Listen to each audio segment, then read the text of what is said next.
All right, we're going to have You're going to have a little levity. start the June the 2nd meeting. We'll have invocation by Commissioner Oliver. Pledge of Allegiance, Commissioner First. Please stand. Let's bow. Most heavenly and gracious Father, we come to you in the name of your Son, Jesus Christ. Lord, we come to you right now, lifting your name up on high, praising, exalting your holy name. Thank you, Lord, for this day that you've created, and thank you for allowing us to be a part of your creation yet one more day. Lord, we ask that you would govern over this meeting right now, and we ask that you would just allow us to be agreeable and not be disagreeable. But we also ask, Lord, that you will watch over those men and women that have sworn to protect our democracy across this globe. Watch over them and their families. Watch over our first responders, Lord, here in the city of Ocoee as they go out to protect us each and every day, Lord. And Lord, when all is said and done, we're going to be so careful and so grateful to give you all the honor, all the glory, and the highest of praise. These and all things we do pray in the name of your Son, Jesus Christ. Amen. Amen. Amen. I pledge allegiance to the flag of the United States of America and to the republic for which it stands, one nation, under God, indivisible, with liberty and justice for all.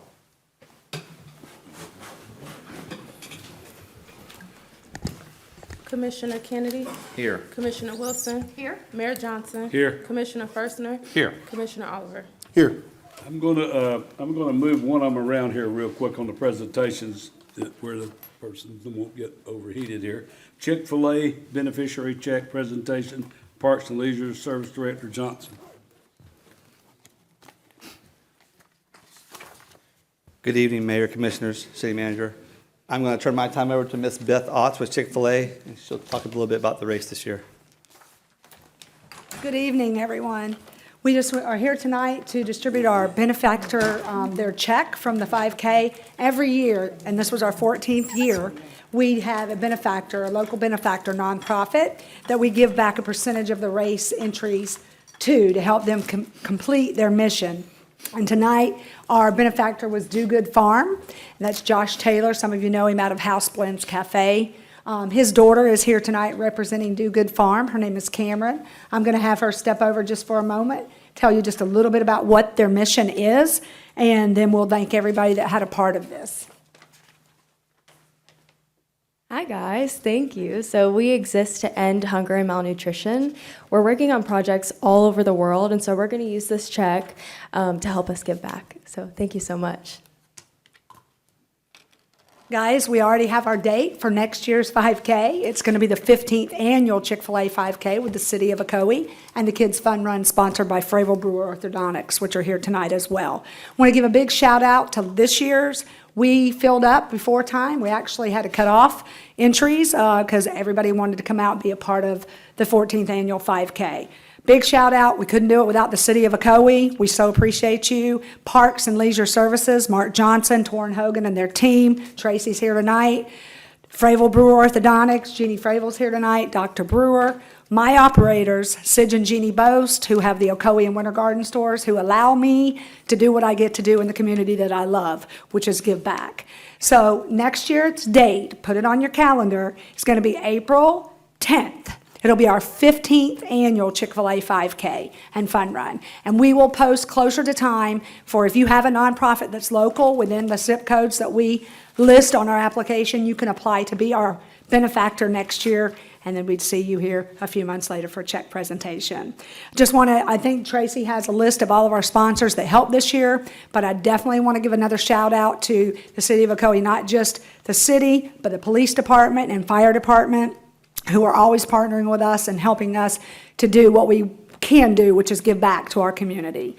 Thank you guys so much. Lace up your shoes. You've got plenty of training time, I think about 11 months. And again, it'll be an awesome medal next year because it's the 15th year, and we look forward to seeing you. Thank you again to the city of Ocoee, the commissioners that came out, and the mayor that always starts the race, Dwayne Hunt, for singing the national anthem. Again, it's why we love our community, because community comes out. Have a great night. And remember, eat more chicken.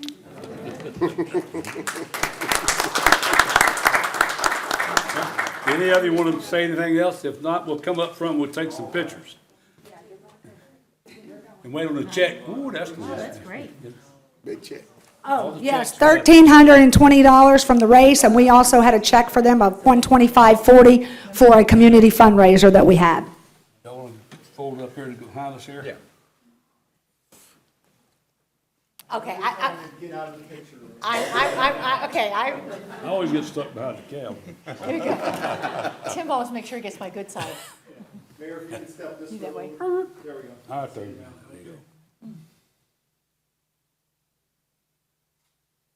Beth, did you have anyone from your staff? Yes, right behind you.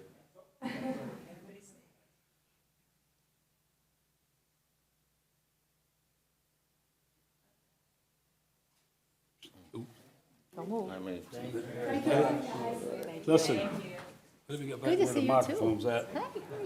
We want to go out of the way, make sure we thank you again. You guys are great, super, thank you, Doc, you and you. We appreciate it very much for doing it in Ocoee. It was great. Yeah, it was a good day. We got great day. All right, now we'll bring up the Boys and Girls Club of West Orange update. Is that who? Now I know why. Who I think it is? Tough to follow the Chick-fil-A cow, but I'll do my best. We'll do our best. Mac Reed, should I scoot over? Maybe say your name again, I'm sorry, we were. Mac Reed, Chief Impact Officer for Boys and Girls Clubs of Central Florida. And I'm here for two reasons. First reason, we are so thrilled, excited to announce our brand new June family branch is slated to be opened in just a couple of months in August of 2026. I've worked with this young man here for about 10 to 15 years to finally get this club up out of the ground and have the dream become a reality. So it's going to be a 20,000 square foot facility, 10,000 devoted to our youth, our elementary age members, 10,000 devoted to our teens, our middle and high school members. And this is going to be a state-of-the-art facility. STEM, robotics, dance studio, music studio. And it is just phase one. So when we get this facility open in August, we're going to start on phase two, which would be a full-service, 10,000 square foot Boys and Girls Club gymnasium that will also be part of the campus. So that when this full 30,000 square feet is finished, it'll be our largest Boys and Girls Club in the organization, providing a safe place for our 6 through 18-year-old kids to go after school and during the summer. And what we have also with us today is a very special person to us and to our organization. We have Ms. Amber Shaw, who is our site coordinator of our Ocoee Middle School program. And that's the second reason I'm here today, because you may not know that Boys and Girls Clubs has been participating in the after-school zone funded by Orange County government since 1999. And we've had an amazing Boys and Girls Club program that operates out of the middle school. And Ms. Amber, for the last 15 years, has been running that site. And also with Amber is Principal Levitt, who's done an amazing job at Ocoee Middle School. I'm sure you all know who she is. And you're going to hear a few words from Amber about her experience and why this new Boys and Girls Club is going to tie in perfectly with our kids at Ocoee Middle School.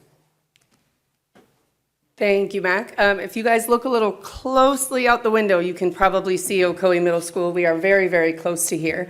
Our program is one of the biggest after-school zone, if not actually the biggest after-school zone in the district. We have about 600 families who are registered.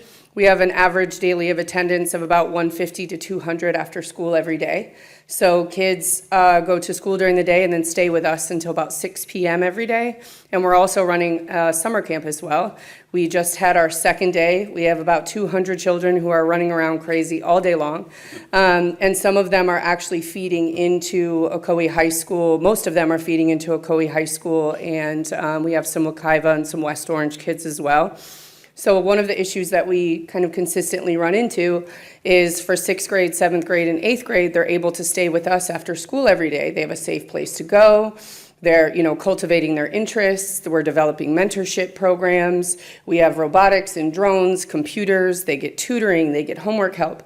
So they kind of get that support for 3 consecutive years at our program. And then when it's time to jump into high school, we're kind of not having a place for them that is compared to what we have. So a lot of times we have parents say, okay, well, what do you offer from the high school level? And we do have a winter garden branch, but the proximity is not something that works for our Ocoee families. So we're really excited for the opportunity that those Ocoee students and members who are consistently supported right up the street can then go, a couple minutes up the road and have an opportunity to be in a safe place after school every day, cultivating those interests. And, like Max said, it's an amazing facility. It's going to have so many great things for them, and I'm excited to see kind of what these programs will do for kids in our community and the adults that they become. So we're really, really excited to see that. I can't wait when a parent asks me like, hey, my kid has been in your program for 6 years, or for 3 years. They've gone to summer school or summer camp every year. What do we do now? I actually have an answer for that. So many Ocoee families are going to benefit from this program. So we're really, really excited about that. So thank you to you and of course Principal Levitt, who you all know her. She does all the things and is super supportive of our program, so we can't wait to see kind of how that transfers over to our high school students as well. So thank you. The new facility will be located at 9th Street, about 3 miles away from Ocoee Middle School, about 6 miles from Ocoee High School. We're going to be serving about 250 to 300 kids a day. We're going to do a grand opening celebration September the 24th. We would love for all of you to come. We'll make sure that you get invited. Please come even before then. If you'd ever like a tour of the facility to see what the kids will be doing, we would love to have you. Thank you for your time and your attention. Randy, you want to say anything? Nope, I think they did a great job. Nope, as he mentioned, it's just a dream we had with the family out there for 10 or 15 years with Russ Salerno and Dan Petro, who some of you probably know.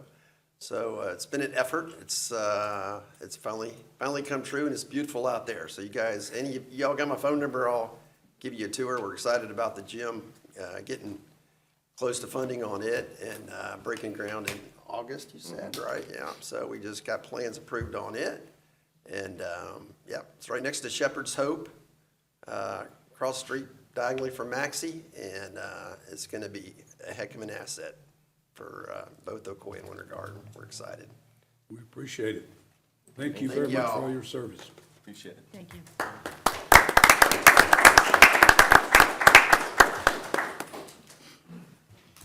Greg, staff reports? Yes, sir. Couple of items. I would like to congratulate Parks and Leisure Services. This is kind of cool on a bad day. I have in my receipt a letter to the city from Jenna Tala, the executive director with the Florida Municipal Communicators Association. And I'd like to just tell you how proud I am that our calendar got an honorable mention award from this group this year. And it's a pretty huge pool to pull from. And you all know, because I get calls, when are we going to make more calendars? But it's a very popular item in our community. And we take a lot of time in putting that together and reviewing it. And we've got lots of good reviewers, and we got an award for it. So congratulations to Joy Wright and her team, Mark Johnson, his team, in getting this calendar out. We're very proud of that.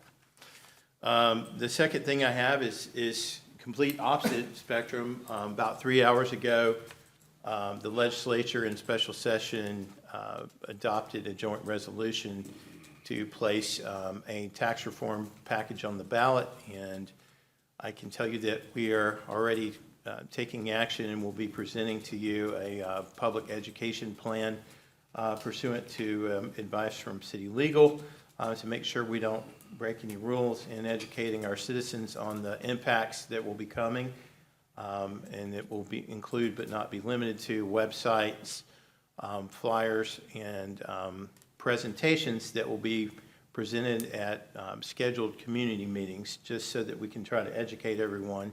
And of course, because there are rules relating to everyone in government and not being able to lobby against proposed ballot language, we will be only presenting the facts as we have them, and that will go through legal review.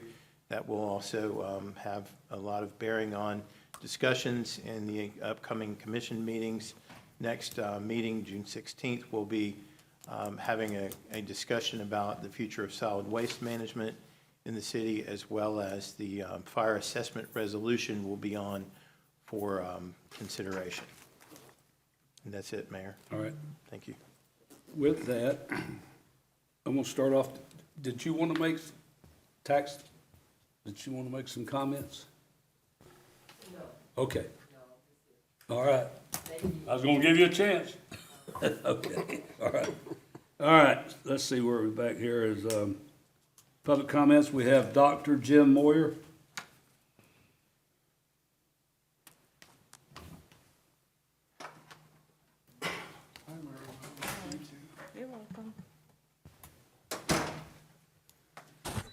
Good evening, Mayor, Commissioners, City Manager, audience. My name is Dr. Jim Moyer. I'm the elected Orange, Sewell, and Woodard Conservation District 2 Supervisor. And as always, this presentation is mine and mine alone, not that of the Orange, Sewell, and Woodard Conservation Board of Supervisors, any county or governmental organization or individual. To me, there's nothing more important than life, whether it's plant, animal, fish, or human. And there's three essential components to that: air, water, and food. And as you all know, air and water are actually essential to food too. My focus is on water. I have a program I initiated called OSWCD D2C3 Water Challenge, standing for Orange, Sewell, Water Conservation District 2, C3. The first C is change habits. Second one, conserve water use. And third is clean water bodies. Habits matter. If you can think back or heard from your parents or grandparents or great-grandparents, our habits during the Great Depression are much different than they are today. Second, conserve water. If you have a leak, fix it. If you have a washer or dishwasher, fill it up. If you are able to afford it, get new fixtures, washer, dishwasher, toilets, because nowadays there's more water efficient fixtures out there. Your reward is saving money. Clean water bodies. If you see litter, pick it up. If you have dog, I call it whatever, stuff, pick it up. If you have leaves, pick it up.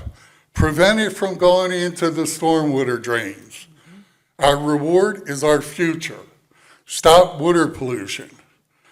Take personal responsibility. Be smart. Do your part. You've got existing habits.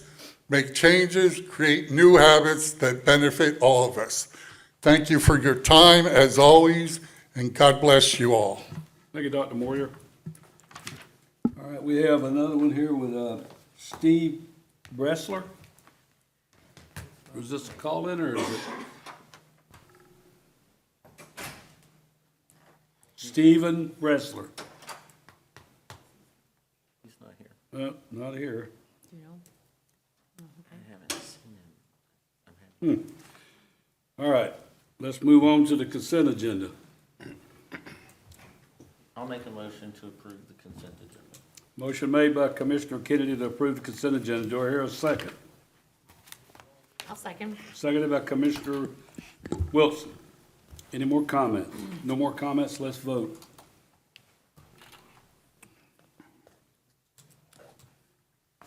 Motion carries unanimously. All right, move down to first reading of ordinance, none. Second reading of ordinance, public hearing. Second reading of ordinance for fiscal year 2025-26 mid-year budget amendment.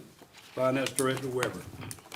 Well, good evening, Mr. Mayor, Would you like to read Commissioner, it, and City Manager. Yeah, you read. This is the second reading of a mid-year ordinance for mid-year budget amendment. This is a budget true-up.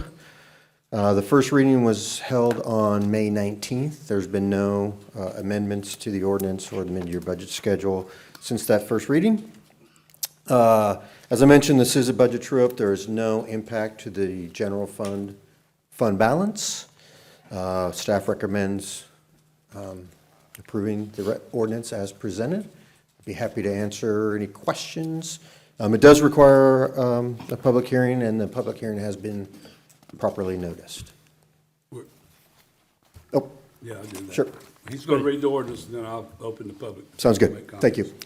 Thank you, Mayor. Ordinance number 2026-blank, an ordinance of the City of Ocoee, Orange County, Florida, relating to the city budget, amending the city budget adopted by ordinance 2025-20 for the fiscal year beginning October 1, 2025, and ending September 30, 2026, by providing for increase of appropriations, providing for severability, providing for an effective date. All right, I'm going to open the public hearing. Anybody in the public have any comments on item 6, reading of ordinance for fiscal year 2025-26 mid-year budget? All right, I'll close it, bring it back up to the commission. Anybody got any questions or make a motion? I'll make that motion to approve. Motion made by Commissioner Wilson, seconded by who? I'll second it. Who? Commissioner Oliver. Motion made and seconded. No more comments? Let's vote. Motion carries unanimously. Moving right along here, we're going to, no public hearings, move to regular agenda. Item number 7, approval for appointment of a regular member and an alternate member to the Code Enforcement Board. Good evening, Mayor Commissioners. So this item, our office received 2 applications from residents interested in the board. The board has 1 vacant regular member seat that has a term that'll expire in June of '27, and it has 2 alternate member seats.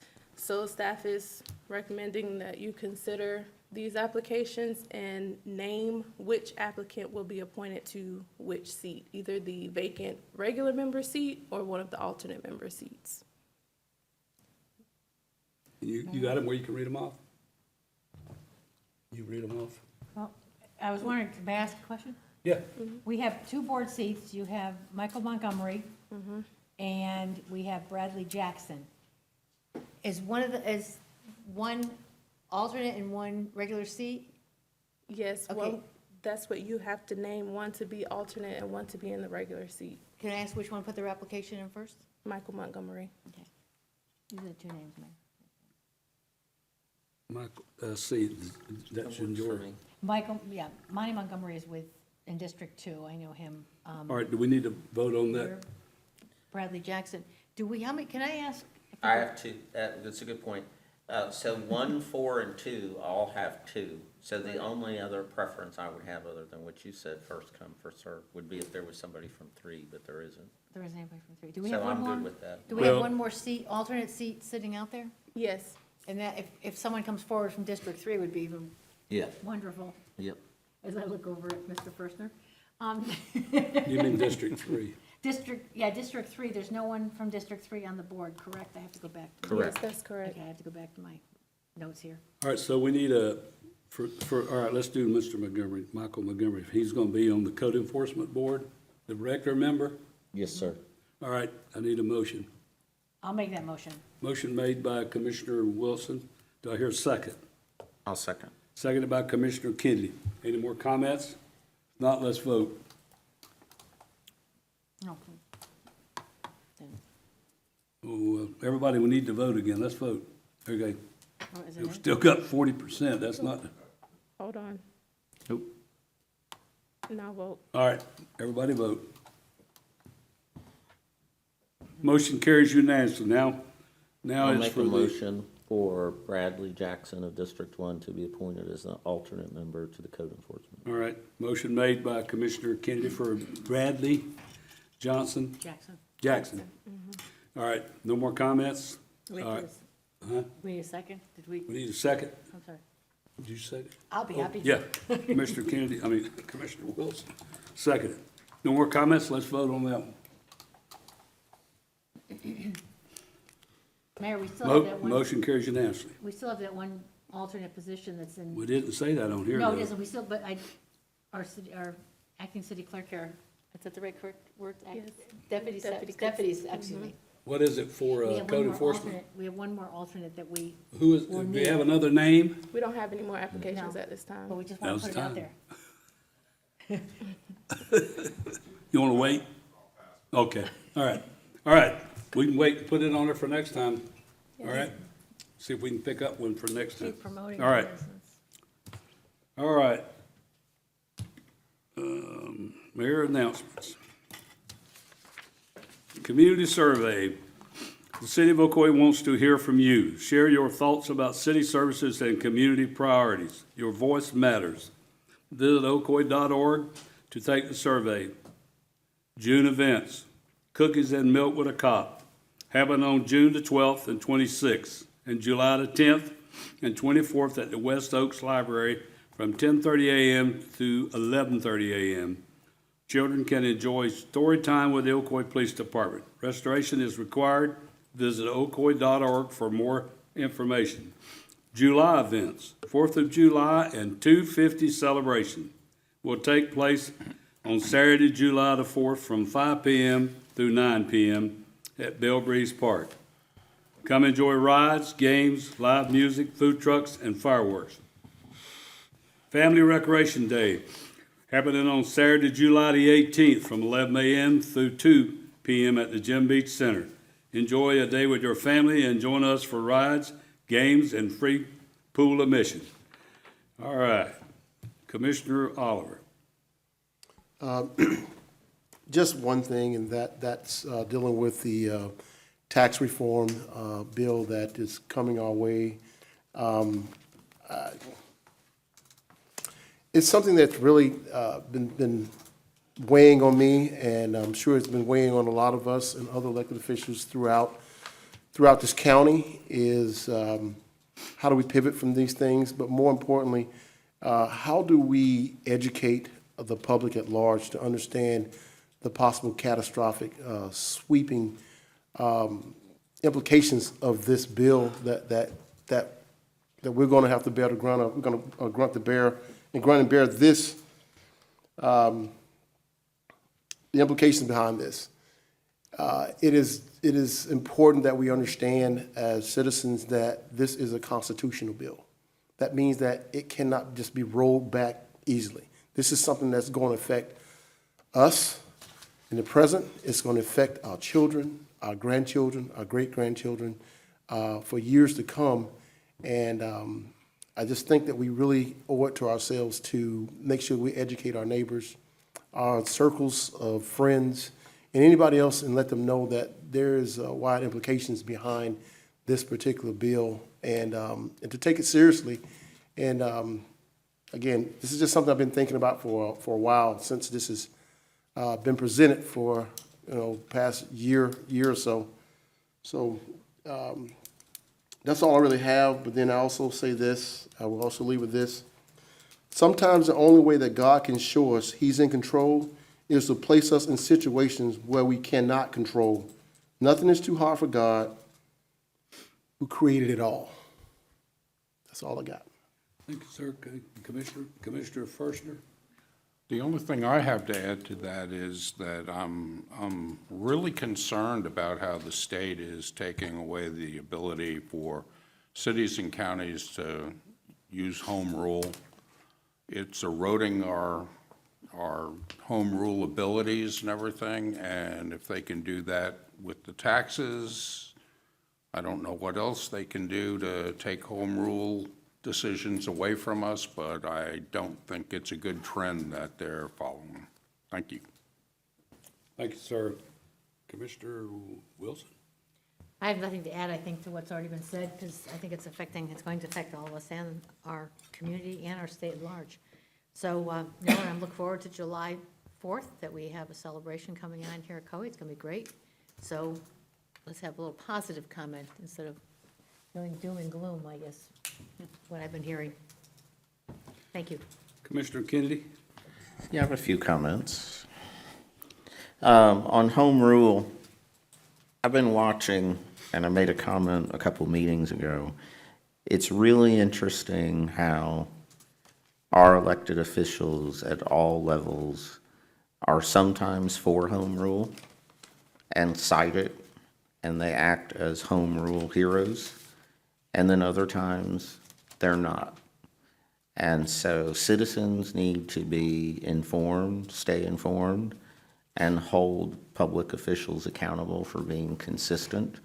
You either believe that decisions should be made at the local level or you don't. And that all of them, from all sides, are trying to have it both ways, whether it comes to planning and zoning, and should we make our own decisions on planning and zoning and development, the rural boundaries, tax reform, etc.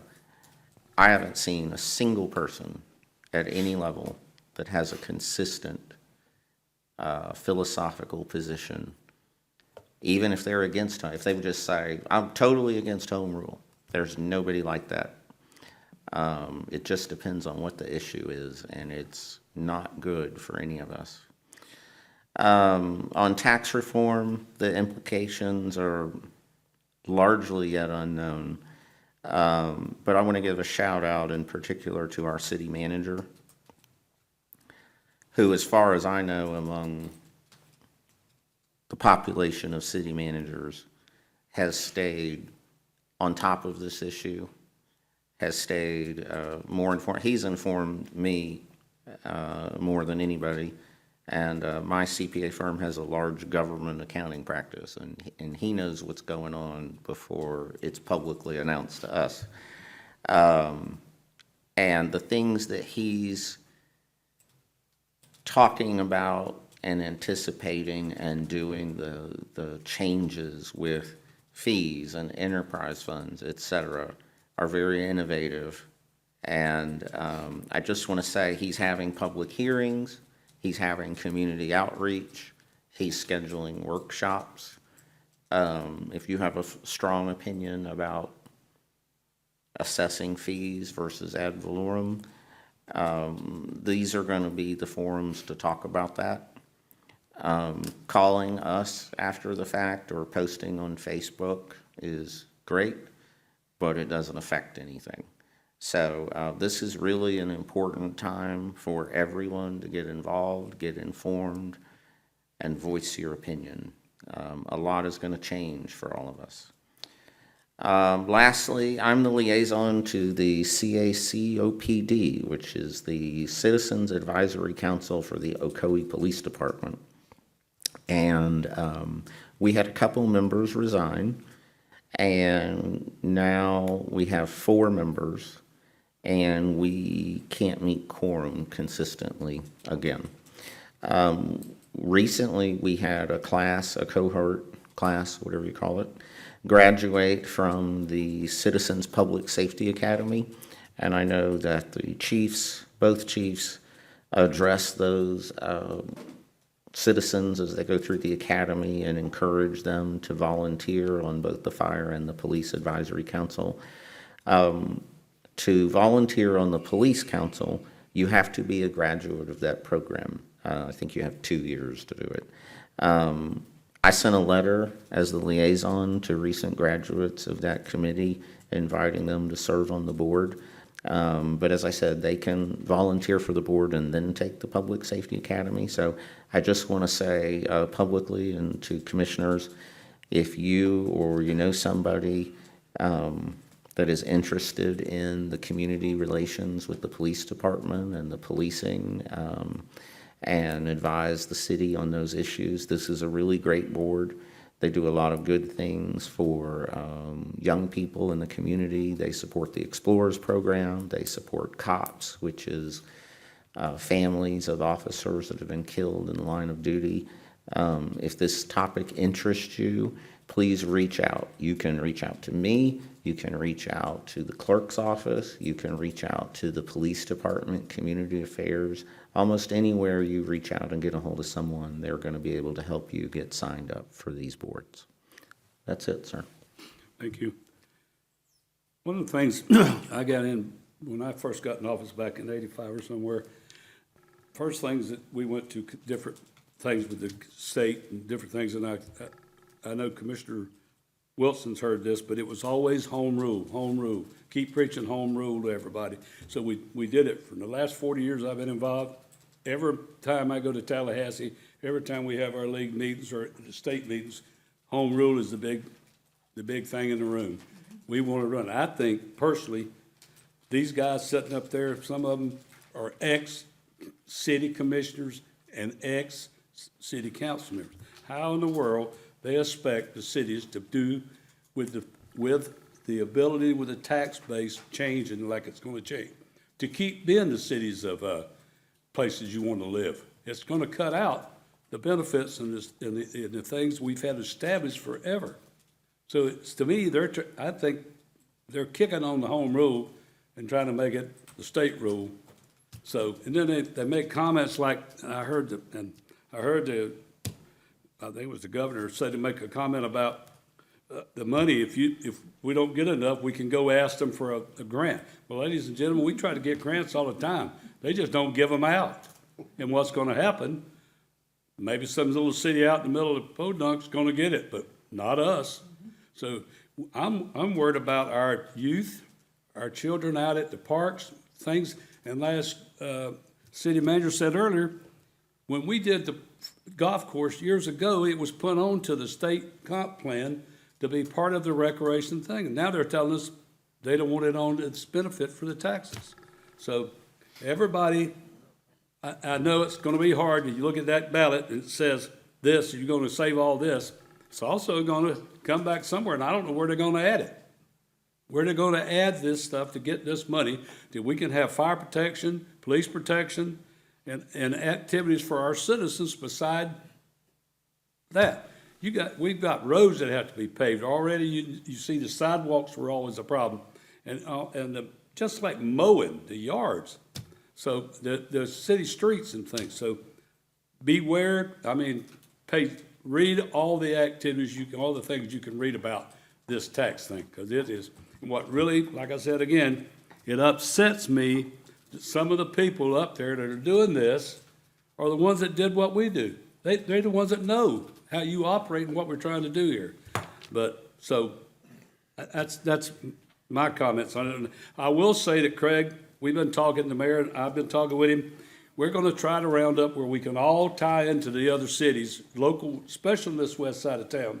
We tie into Winter Garden, tie into Windermere, tie into Oakton. All of us get together and keep putting it to our citizens to show them what this is gonna do to our cities. And it's gonna affect everybody. It'll affect you also if you say, well, I don't have to pay taxes on a certain amount. Well, then there's things here that's gonna have to be done and changed. So take your time, listen to what these things are gonna be, and try to take a different view and look at it and see if you can get out of it. What I think it's gonna be terrible, but I hate to see these cities we've done everything we can do for 10 years. The last 10 years, going on 11 years, we, as the city of Ocoee and these commissioners, have not raised taxes. We have not raised the taxes. So think about that. But that's gonna have to change with this new system we got. I'm not on the board any longer of Florida League of Cities, but when I was, also they have a program called Hometown Heroes. Home Rule Heroes, I'm sorry. And this year I, again, received the certificate for Home Rule Hero. And what really discourages me, we go to Tallahassee. We preach to them what we want for our cities. I don't know if they forget where they came from. They come from here. They're right here. We're talking to the folks who live in our community. They ask you for your vote. They come to you every so many years and ask you for that vote. But sometimes I think when I'm up there that they forget where they actually came from. And are they listening to us? And, it's time that we make them understand. And we try to do that this is their community. They came to you, they asked you, they wanted you to represent them, just as we ask you we represent you. We're where the rubber meets the road. We think they should be also. I feel they should be. And, we can go up there, I go up there and talk and talk and talk. We send letters, we call them, we do emails, and it's just frustrating. So I hope you understand that we're here to support you. We're doing what we can, and we just hope you have an open mind and you read all the documentation that's necessary and make a good decision. Just as we have to make our decisions here, we ask you to make your decisions. And we want them not to forget. We're making decisions here where it's affecting our residents. And this is going to affect you also, whatever happens. So, sorry. One last thing before I close the meeting. I want to say, I want to appreciate everybody that sent emails or texts to my house and to my city thing for me being sick a couple weeks ago. I truly appreciate it. Main thing I want to say is I want to thank the fire department for being Johnny on the spot right there, and the police department. They were super, super good. It was not a serious thing, but I was sick at the time, and I hate being that way at this meeting, but I had to get up and go. So I want to let all the citizens who sent me and people out of town, I appreciate it very much, and I thank you very much. So see you again in 2 weeks. That's it.